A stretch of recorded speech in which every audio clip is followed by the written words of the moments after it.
In the smoking embers of Notre Dame Cathedral is a relic of biblical proportions, one that links Easter 2019 to the very first Easter. Whether you believe it or not, you have to admit it's a great story. So sit back and enjoy the history of French sacrifice that led to Notre Dame today.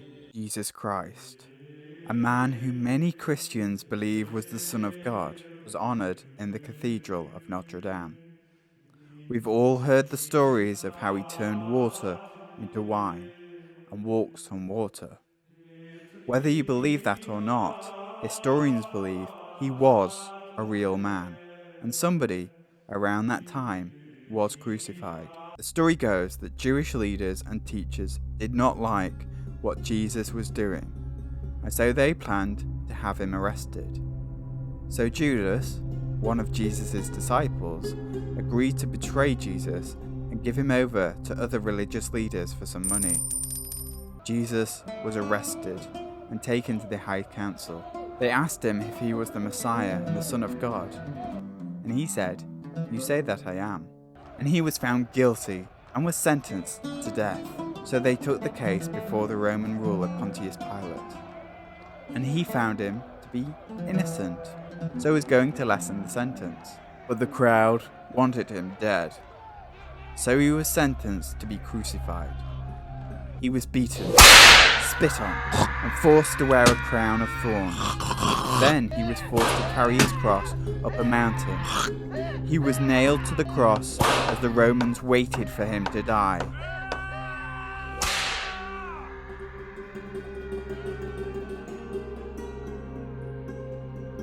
He died, and his body was placed in a tomb where 3 days passed.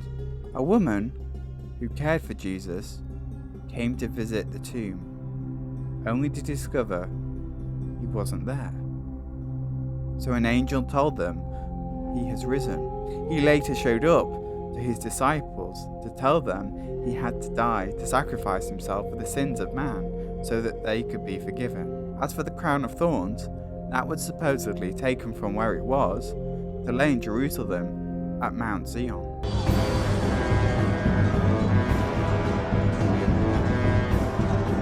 Between 51 to 58 BC, the Roman Empire led by Julius Caesar battled with Celtic tribes during the Gallic Wars. By 52 BC, the empire had taken over a province known as Gallio Lugudunensis. It was there where the Celtic tribe Parisi were defeated that the Romans set up a city known as Lutetia Parisorium and would later be called Parisius and eventually Paris.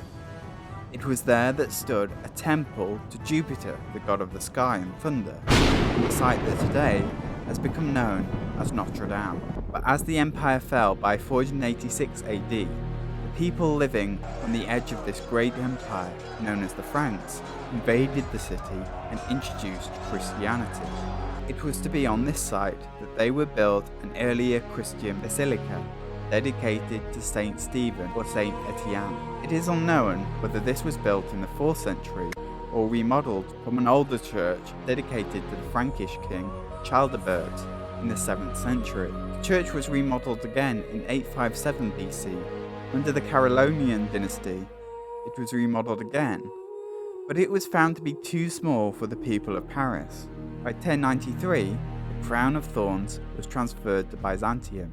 In 1160, the Bishop of Paris Maurice de Sully decided he wanted to build a new, much larger church. He decided to build a large Gothic cathedral and demolish the old Romanesque thing that lay before. By 1238, Baldwin, the second Latin emperor of Constantinople, presented King Louis IX, the King of France, with the crown of thorns. The king then took out a loan with the Venetians and paid them with the crown as insurance, but managed to pay off the loan and get it into Paris, where it lay in Sainte-Chapelle by 1248, when it was completed. By 1337 and 1453, the House of Plantagenet, rulers of the Kingdom of England, and the French House of Valois wanted a war to decide who would rule the Kingdom of France. Eventually, the English won, and in 1431, aged just 10 years old, Henry VI was crowned King of France in Notre Dame Cathedral. However, by 1453, in the Battle of Castillon, the English were heavily defeated, leading to a French victory, with Charles VII becoming king once again. In England, the loss of continental holdings by English farmers led to financial and civil unrest that eventually led to the War of the Roses. During the Renaissance, as the Gothic style of architecture fell out of style, many other renovations took place. But by 1793, the French Revolution was taking place, where the French wanted to overthrow their nobility in favour of power to the people. This created questions about who should rule France: the authority of nobility, the divine intervention of the church, or the democracy of the rabble. Notre Dame was converted to the cult of reason, which was a state-sponsored religion to replace Catholicism. The French wanted to get rid of this idea that God and Christian nobility were the most important people, and instead believed that perhaps God didn't exist, and that perhaps human beings mattered more. So the cult of reason was established so that no god were to be worshipped, but instead reason itself was to be worshipped. Many of the treasures of the cathedral were plundered and destroyed, while the crown was taken to the National Library.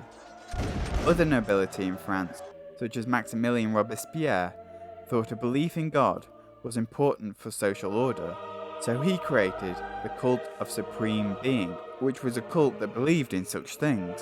But by 1801, Napoleon Bonaparte and Pope Pius VII signed the Concordat of 1801, which reinstated Catholicism as the main religion of France. The crown of thorns was returned to Notre Dame, and Catholicism remained as the main religion of France until 1905, when a law that separated religious involvement in government affairs was created.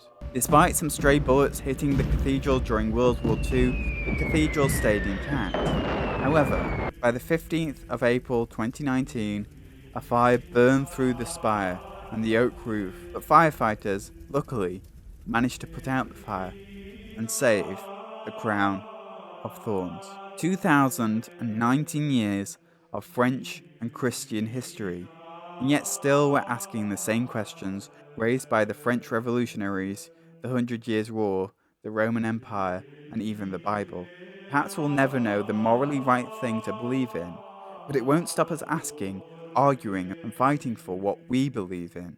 The story of Notre Dame didn't burn away with one old building. It lives as a fascinating insight into all human beings throughout the entire world. But do you agree with me? Join in the debate below and subscribe.